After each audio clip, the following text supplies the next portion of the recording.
Come in. Welcome. I am E.G. Marshall. Welcome to the sound of suspense, to the fear you can hear.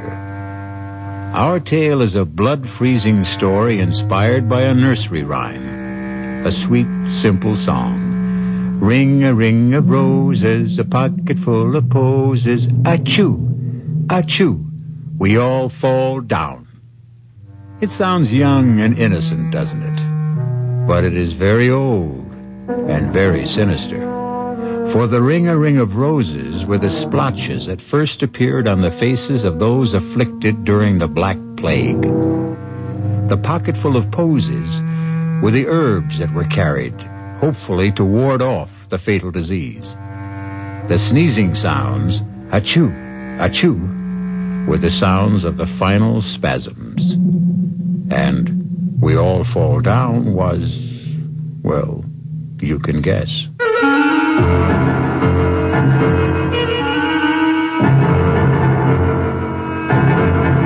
Our mystery drama, A Ring of Roses, was written especially for the Radio Mystery Theater by S.J. Wilson and stars Glynis O'Connor. I'll be back shortly with Act One.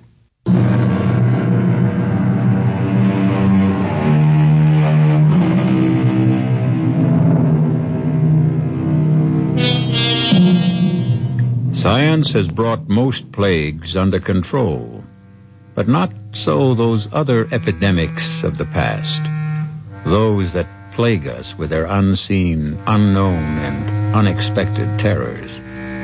And such is the tale of terror you are about to hear.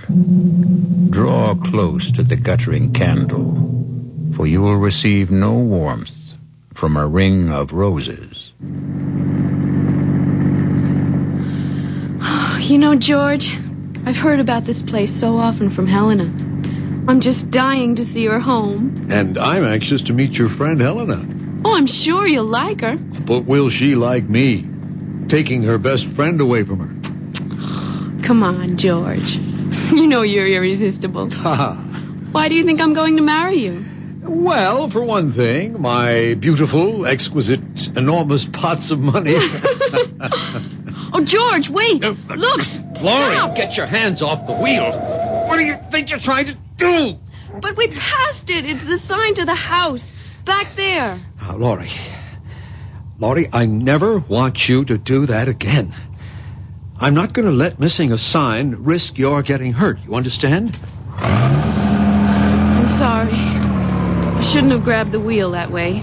All right, forget it. But please, never again, ever. And that is supposed to be the sign? Helena warned that we might miss it. Well, why would anyone use a rose-colored stone in a brass oval with no name or any identification on it for a house sign? Well, their name is Roston. And Helena said that generations back when their family first moved to America, it was rose stone. And so they put up a rose stone. Well, if they want people to get that meaning from it, they either enjoy guessing games or, more likely, just want to keep themselves very, very private. Yes. Yes, what? As you said, they are very private. Well, I got that impression before we got here. And I also have the feeling that they're not very friendly either. Oh, how can you say that? When Helena's mother especially invited us over because she personally wanted to give us our engagement gift. Yes, and that's pretty peculiar, too. How? How many parties, showers, did your girlfriends give you? 4, right? No, 3. The last one was a dinner. All right, and Helena was invited to every one, but she... I know, George. She didn't turn up for any of them. You know, Laurie, I've never seen you so wound up. What's spinning around in that pretty head of yours? I don't know, but... Well, I am on edge. About what? I guess about meeting Helena's mother. You see, she's so strange. She seems so powerful and so terribly uncompromising. I was trying to change things for Helena, And then I let her down by becoming engaged to you. Well, now, don't tell me you weren't going to marry for poor Helena's sake. Well, at least not until she married first. We were going to share an apartment together in the city. You know what I'm going to do, Laurie? I am going to turn this car right around and head back to the city. This whole trip is more foolish than funny. Oh, no, George. Please don't. A pocket full of posies. Hey, what's that?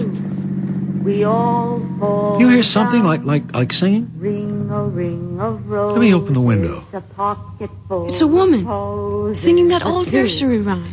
Two.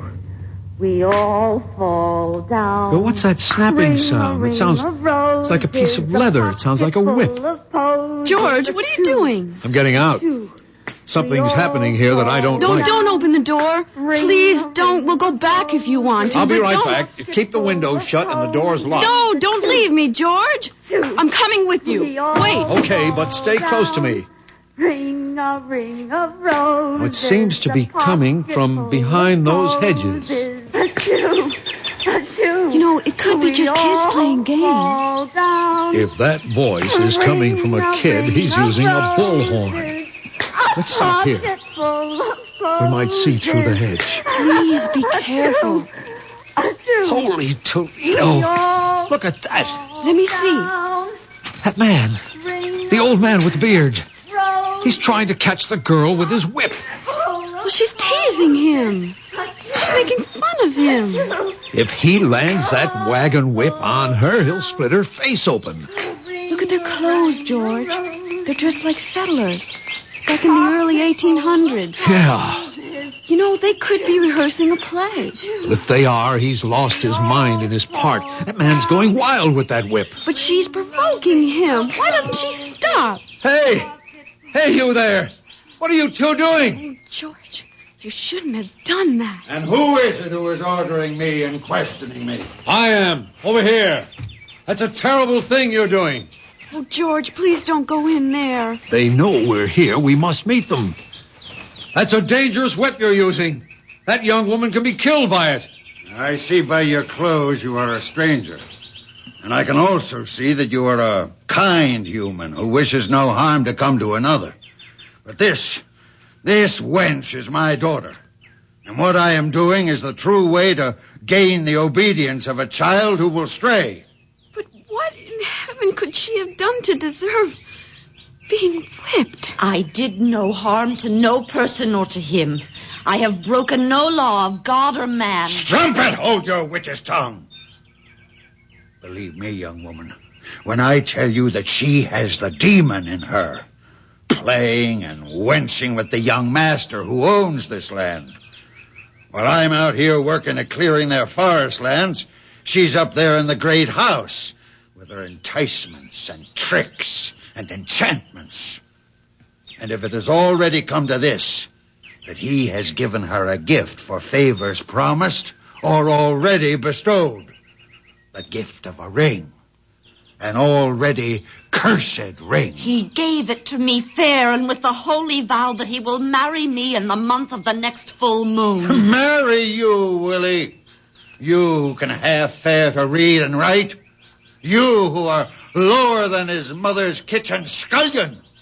You give me that ring. I won't. I swear by the name and the soul of my sainted mother that you will never get this ring. Then until I do, though it mean your own death, you get the whip. Stop it! Don't!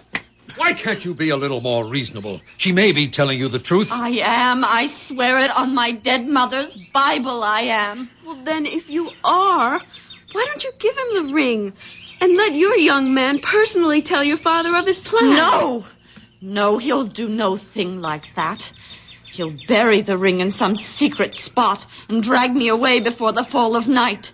For he doesn't want me to marry to no one but to stay with him and clean and cook and wash for the rest of his devil life. As you can see, she's beyond talking of matters with sense and decency. She's been taken up with her planning and scheming to get away from me for the purpose of harlot's gain. And she hardly of marrying. I'll kill you. George! She has an axe! An axe! She's going to kill him! Stop! For God's sake, stop!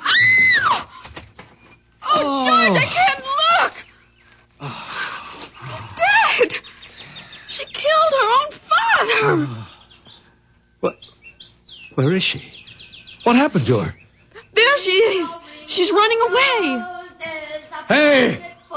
Hey, come back! Come back! You can't get away! It's you who will never get away. The ring will circle you. George, don't try to catch her. She's like the wind. I'll never get my hands on her. She's almost in the forest. Come back! Come back! We're not going to hurt you! It's you who are going to be hurt. She's disappeared. Even before she got to the forest. But George, look what I found. It's the ring. She dropped the ring. Let me see it. You know what it's like? It's just like the road sign. It's the same shape. The same color stone. It's smaller, but it is just like the road sign. Rose-colored. George, we've got to get help. The police, Yes, but somewhere. where? Of course, the house. We've got to get to Helena's house. This ring so rosy, this ring so red. Does it belong to the living or the dead? We'll return shortly with Act 2. Is you alone? I don't want to disturb your mother. My dear, you're not disturbing me in the slightest. This room has no secrets. Its acoustics are incredible. I'm Helena's mother. Hello, Mrs. Ralston. We've just had a very unusual experience. Laurie's pretty badly shaken by it. Yes, so I see. Helena, why don't you take Laurie to your room, let her refresh herself? Perhaps Mr. Williamson will tell me something more about what's happened? I think the police should be notified at once. The police? Here? Did you have an accident? Well, not exactly, but we happened to see something that can only be described as gruesome, I guess. And the police should be notified. Mother, do you think... Helen, dearest, this is not the time for speculation. I shall be glad to have the deputy's office call. But can you give me some indication of what they're to be told? We don't like bothering our officers unnecessarily. They have enough to do as it is. But someone's just been murdered. Oh, no, not again. What? Now, Helena, restrain yourself, dearest. Laura, you say someone's been murdered? Who? We don't know who he is, but he was trying to whip a young woman. And Mr. Williamson, she took an axe and killed him. You know. How could you? I was praying that it wouldn't happen to you. Oh, poor Laurie. Now, why don't you young people make yourselves comfortable? A glass of sherry might calm you. But, Mother, you told me that it would never happen again. That thing... Helena, I said I had taken every precaution not to have it happen. But who am I to promise I will control the uncontrollable? Are you saying that this has happened before? Laurie, maybe Mrs. Ralston wants to explain. Well, not really, but I feel I'm obliged to. However, it is difficult. How does one explain the inexplicable? I think they're ghosts. There are no ghosts, Helena. Dr. Medvig, the last scientist I consulted, said it was undoubtedly an instance of photally sensory projection. Helena poo-poos it. But has either of you ever heard of that discipline? Oh, vaguely. It once came up in a course on parapsychology that I had at school. No one has ever proved PSP, Mother. Well, they've never proved ESP either, but a lot of serious scientists work with it. But George, what does that photo whatever mean? It's quite complicated. Photolysis is the means by which light can affect the arrangement of chlorophyll grains in leaves. Chlorophyll grains? Leaves? There's a man not more than a mile from here who's been murdered. Now, calm yourself, my child. There is no such man and no such daughter. This has happened before. I've seen it. Helena has. A very few close friends have. Unfortunately, you have too. Mr. Williamson, do you think you'd still like to try an explanation of PSP? Well, it's spooky in a way. By that I mean the scientific explanation of it. You see, we're all supposed to give off certain light and heat waves. And what is it happens in the case of individuals who are emotionally stimulated, let us say, people in love? Well, the theory has it that people in a very intense emotional state give off more highly concentrated waves. Well, I just don't understand what chlorophyll and leaves and light waves have to do with a man being murdered. You see, it's tied up with photosynthesis. And scientists aren't sure how that process really works. But with the unusual intensity of light, the cells of chlorophyll rearrange themselves and are forced to give off some of the excess carbohydrates in which there is an unusual amount of stored energy. I'm not following this at all. My dear, Helena speaks of you as having the patience of a saint. So, if you'd like me to telephone the deputies, I suggest you give your fiancé a chance to finish. There isn't much more, Laurie. Just that the openings in the leaves, they're called stomates, tend to react like projectors. And through the magnification of additional oxygen are supposed to be able to relay an episode they once absorbed when they were in the receptive state, like film. Are you talking about something like motion picture film? Yes, Laurie, but he means something like a projector with a memory. A memory of blood in this case. Well, it happens that chlorophyll is very much like hemoglobia, except that it contains magnesium instead of the iron found in blood. Are you saying that what we saw was a motion picture? Nothing more? Well, essentially, that's it. But when and where the original was recorded, we have no idea. But there's a building. There's a cabin out there. And there's a man's body bleeding. Why don't you go and see for yourself if you don't believe us? No, Laurie, there's nothing there. Helena, you too? Yes, as Mother said, I've seen it. Others have too. Around here, they call it the Enchanted Forest. But if you go out there again, you won't find a cabin or a man. Nothing. The police know all about it. They'll come and you'll just feel foolish. I don't know what to think. It all seemed so real. Well, now, why don't we come back to the present and the truly real? Because I have the real pleasure of giving you our gift to celebrate your engagement. It's a complete surprise. Even I don't know what it is. Laurie, dear, it isn't that what we're giving you is expensive or valuable, but it is dear to us. We hope it will be your first family heirloom.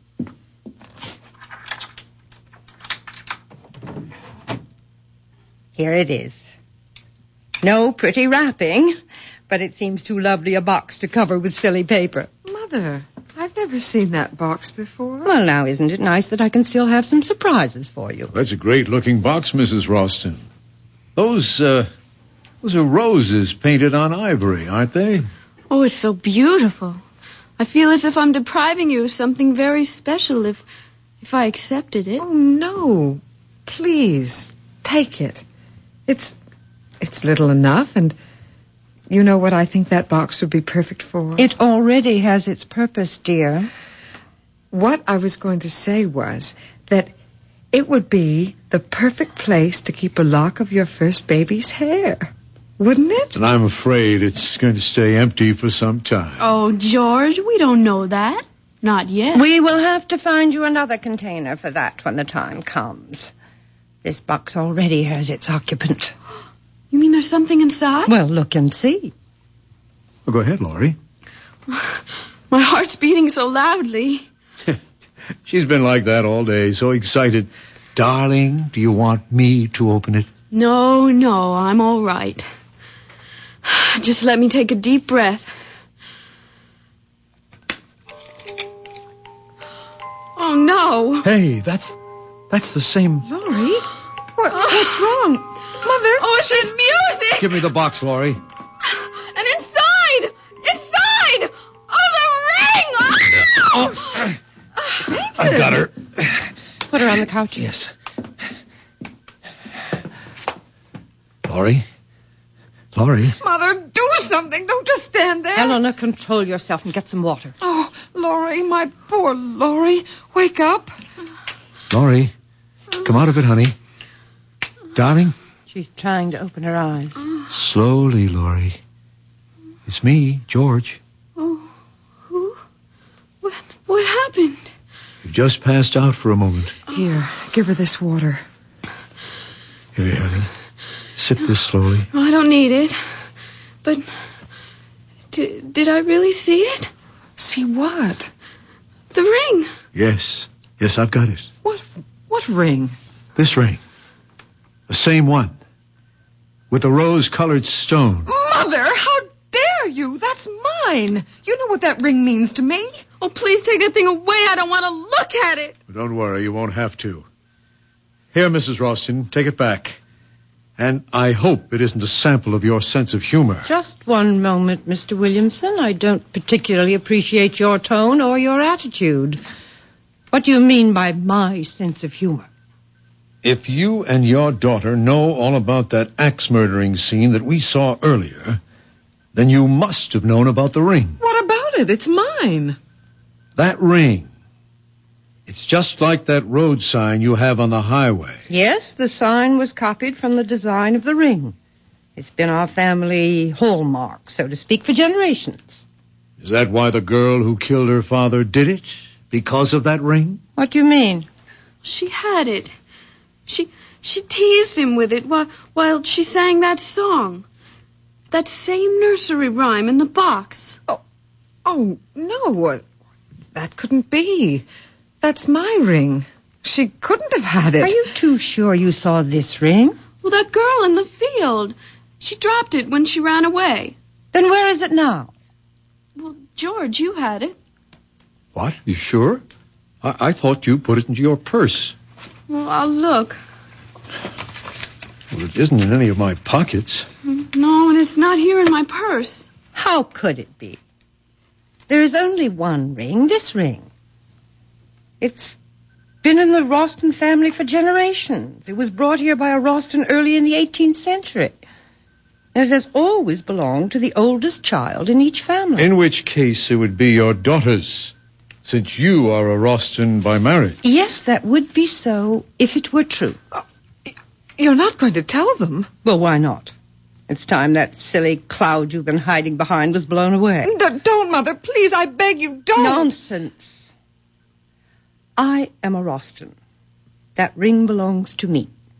Helena's father died in the Southeast Asian War, shot down even before he knew I was going to have a child. Mother, I hate you for this. I hate you. Helena, don't say that to your own mother. Why not? She's hated me ever since she learned that her father and I had never married. Imagine that in this day.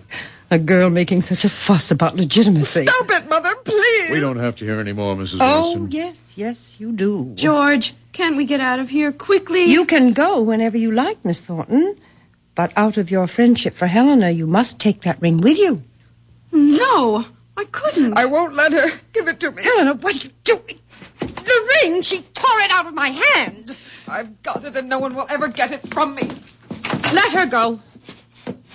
She'll be back. And with the ring. She knows it's wrong for her to have taken it. Eventually, the ring must come to you, Laurie. We don't want it. But it will come to you. It can do you no harm. It's a silly superstition, but only Ralstons are supposed to be vulnerable to the ring. And, Laurie, if you are Helena's friend, as you say you are, you will take it. But she wants it. She insists that it stay hers. Only as an excuse. But what sort of an excuse could the ring give her? The excuse not to marry. And why not? She considers herself fated, ill-starred, if you will. You see, at one time, the superstition arose that if the firstborn was female, the ring would prevent her from marrying. It's high time that ring is out of Ralston hands. Why don't you just throw it away? What, with Helena carrying on as if possessed? Well, we just do not want it. I'm sorry, but we must get back to the city. Yes, it's a long drive, and we'd like to make it before dark. I regret this has turned out to be so unpleasant, but then perhaps it couldn't have been avoided. Perhaps. But it's over now. George, let's go.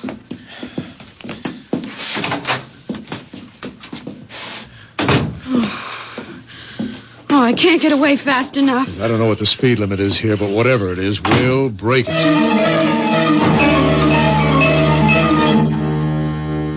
Helena, I order you to come out of your room at once.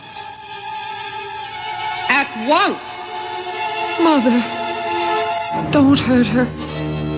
She is my only friend. The only friend I have in the whole world.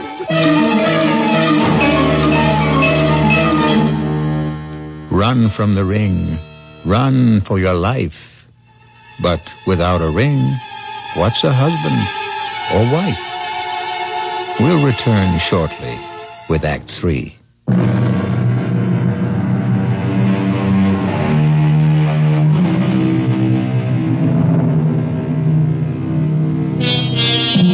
Let us try and penetrate the shrouding darkness of the final act of A Ring of Roses. Laurie and George have been plunged into a strange, unreal experience. As the twilight lowers over the countryside, they are fleeing from the Rostons, the malevolent nursery rhyme, the flashing axe, the avenging curse, the fatal ring. What can flight outrace those forces of evil? That woman, that Mrs. Roston, she's monstrous. Oh, I'm so sorry for Helena. Yeah, well, I didn't see any halos around her head either. Yeah, but just imagine having to live with that mother. Why does she have to tell Helena that she and her father had never married? Do you believe it? Well, why would she lie about something that important? Maybe out of just plain malice. Or what? It just occurred to me, couldn't she have invented that story about the curse the ring puts on firstborn Roston girls? To what end? Simple. It'd be a guarantee that she'd never be alone. That she could hold on to her daughter for life. Like the woodcutter. Oh, don't remind me of him. Anyway, I can't see how the ring and whatever it's supposed to do fits. Well, if she made up the business about fate keeping her from marrying Helena's father, now wouldn't that be a kind of evidence, proof for Helena that the curse was real? Well, then why would she give us the ring? Well, I'm only guessing, but couldn't it have been Mrs. Roston's way of telling her daughter that she wouldn't marry even if the ring was off the premises, so to speak? But, George, whatever we think of Mrs. Roston, she's still a mother. And what mother would sentence her daughter to a lifetime of misery? Huh? Look, I'm sorry I got you into this mess. I didn't dream it would be that horrible. Well, you had no way of knowing. Well, looking back, I should have. Helena, always so strange, so withdrawn, so mysterious about herself, her home, and her mother. It should have been a warning. Honey, let's find a happier subject. Such as? Well, let's see. Okay, it's not original, but it'll do. For instance, if and when we have our first baby, would you want a boy or a girl? Oh, don't be corny. Why not? Corn is fine as long as it doesn't... George, isn't there someone in the road? Where? Well, look, straight ahead. Oh, yeah, that's a woman. Well, we're not stopping for man or beast or any mixture of the two. There, that should get her off the road. Because if it doesn't, then she may be another bit of PSP and we can drive right through her. Darling, slow down. She's waving at us. George, slow down! No way. If that's a living body and it wants to stay that way, she'll get off the road. Oh, please. She isn't moving from the middle of the road. Damn her teeth, whoever she is. George, you're going to hit her.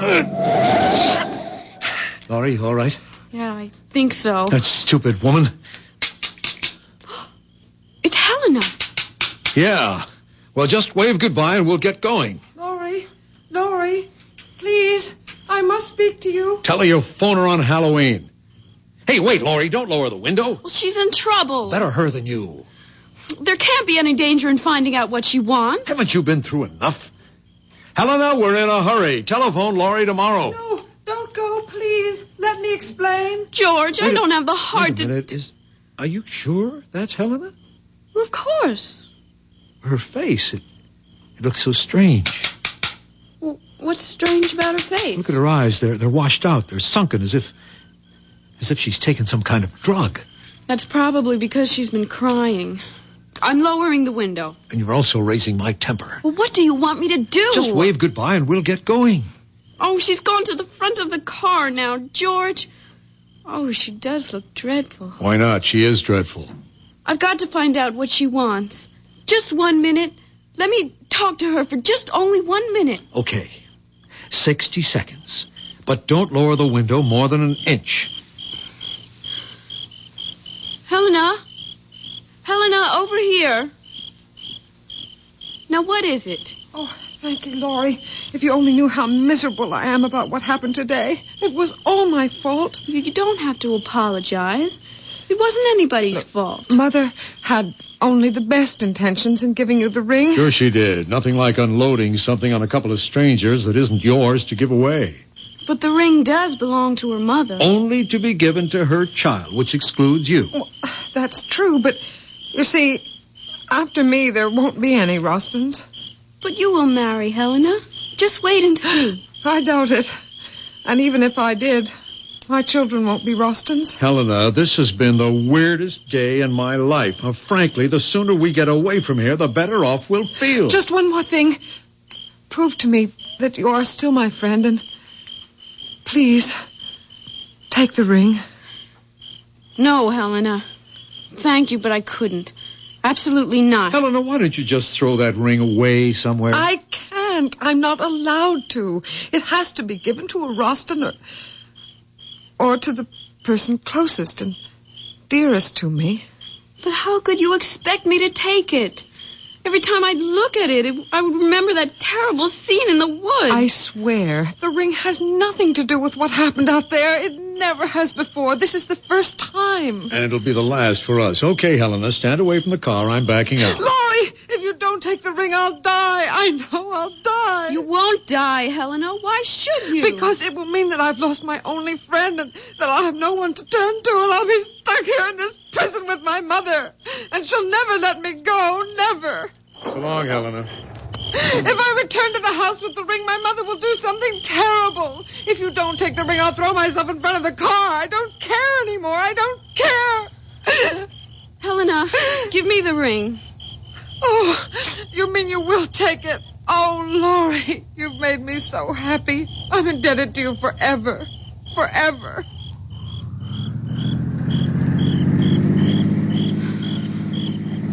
You're angry with me, George, aren't you? No. I'll probably never see her again. And if it meant that much to her... What probably meant even more to her was that she could twist and bend you in any way she wanted. Well, in a way, it was her last hope of getting out of that house. That's why I finally took the ring. Actually, what harm could it do? I don't know, Laurie, except that anything connected with the Rostons seems dangerous.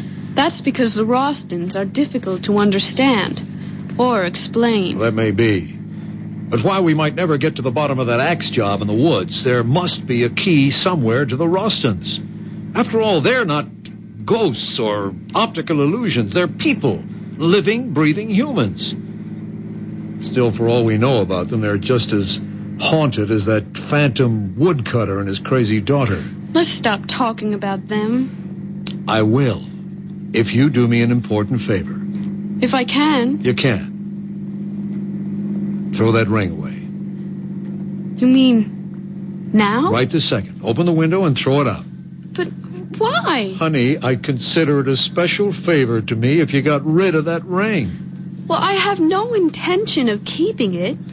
But I don't want to just throw it away. What do you want to do with it? Give it away. To whom? I haven't thought yet. Try thinking about it right now. You sound as if you're ordering me to do it. Actually, I'm begging you, Laurie, begging you to get rid of the damn ring. I said I would. But when? When I find someone to give it to. Someone who would appreciate it. It just doesn't make sense to just throw away something that's probably valuable for just anyone to find or to have it crushed under a car. Say, I know what I could do with it. Drop it, Laurie. It's only going to get us into an argument. No, I'm serious, honestly. I just thought of where this ring could do the most good. Fine, you do what you want with it, but let's not talk about it. Oh, you'll agree? I bet you will. Oh, honey, do you realize that since we've known each other, we've never had so many disagreements? But I'm not disagreeing with you. Good, then let's change the subject. Or better still, let's let everything take a rest. If that's what you want, fine.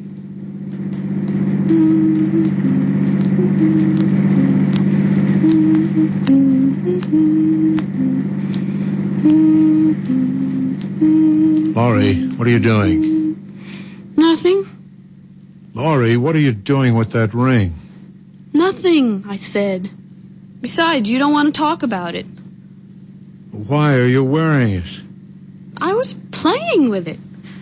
I just wanted to see if it fit. Will you please take it off? What are you getting so excited about? That ring, if you can't throw it away, at least put it away. You're getting awfully bossy, George. You're doing it only to get a rise out of me. You can forget about it. Because I'm going to give it to that thrift shop around the corner from where I live. Great idea. Now, please take it off. All right. Anything for some peace. Hey, that's funny. What is? The ring's stuck. I'll get it off. You shouldn't have put it on if it was too small. But it wasn't. In fact, it felt too big. Isn't that strange? I can't even twist it. Get the flashlight out of the glove compartment. Now turn it on and hold your finger under the light. There, can you see it? Your finger doesn't look swollen. No, it isn't swollen. But the ring won't budge. George, do you hear something? Hear what? That voice. The singing. Don't you hear it? No, I don't. Wait. Yes, I do. It's that song. Where's it coming from? I don't know. It seems to be surrounding us. I'll turn the bright lights on. You keep trying to get that ring off. I am trying, but it's as if it's cemented to my finger. And that singing. It's the same as the girls in the forest. Get rid of the flash and give me your hand. What for? Maybe I can get it off. Well, you can't. You're driving. There's no traffic, Laurie. I can manage the wheel with one hand. Why don't we wait till we get to a gas station? Then I can get it off with a little soap. Come on, give me your hand. All right. No, wait. I can't. Why not? Oh, I just can't, George. Laurie, you're about to drive me out of my head. Why can't you give me your hand? Because I remembered something. What, for heaven's sake? What, Laurie? Well, what Helena said back there. When she wanted me to take the ring. She said a lot of hysterical things. That if she couldn't give the ring to a Rostin, it would have to be to a person nearest and dearest to her. Oh, Helena's all whacked up. Now give me your hand, Laurie. But what if it's true? Oh, that voice, that terrible voice. Why doesn't it stop? Laurie, please give me your hand. No. Because if you can get it off, then you'll be stuck with it. Who cares? I don't want anything to happen to you. Not for anything. George, look straight ahead. Oh, it's no. them, the two of them, the old man and the girl. He's got an axe. I'm stopping the car. No, don't. Go around them. Throw them. Throw them down. Kill them. Do anything, The brakes George. aren't working. George, we're practically on top of Laurie, them. for the last time, give me your hand. The ring can't harm him. No!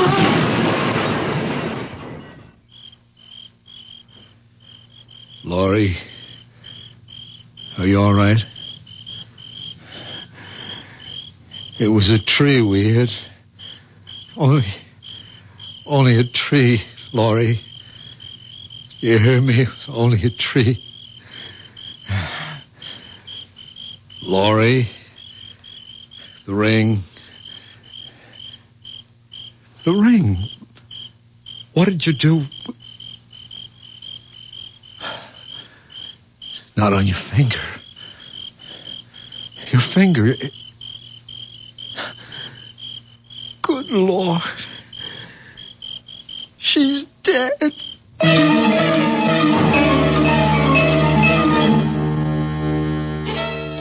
So you gave Laurie the ring, Helena. Yes, Mother, as you told me to.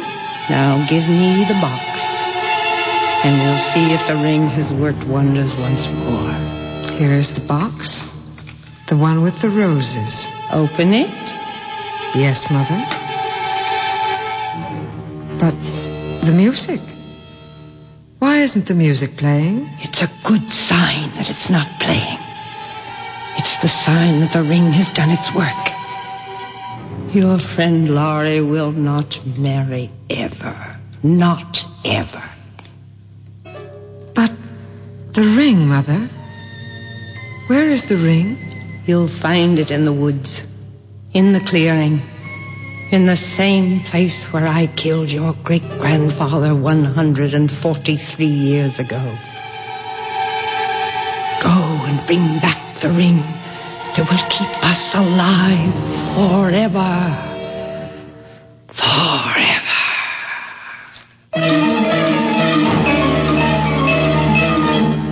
Forever, you ghosts.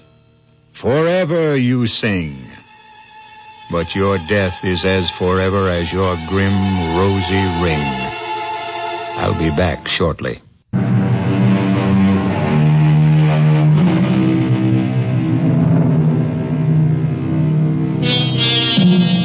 Let us end our tale of a ring of roses. For as we also know, roses are red, roses are blue. But the rose of death is meant for who? Our cast included Glynis O'Connor, George Petrie, Sidney Walker, Elspeth Eric, Holland Taylor, and Carol Hilliard. The entire production was under the direction of Himan Brown. This is E.G. Marshall inviting you to return to our Mystery Theater for another adventure in the macabre. Until next time, pleasant dreams.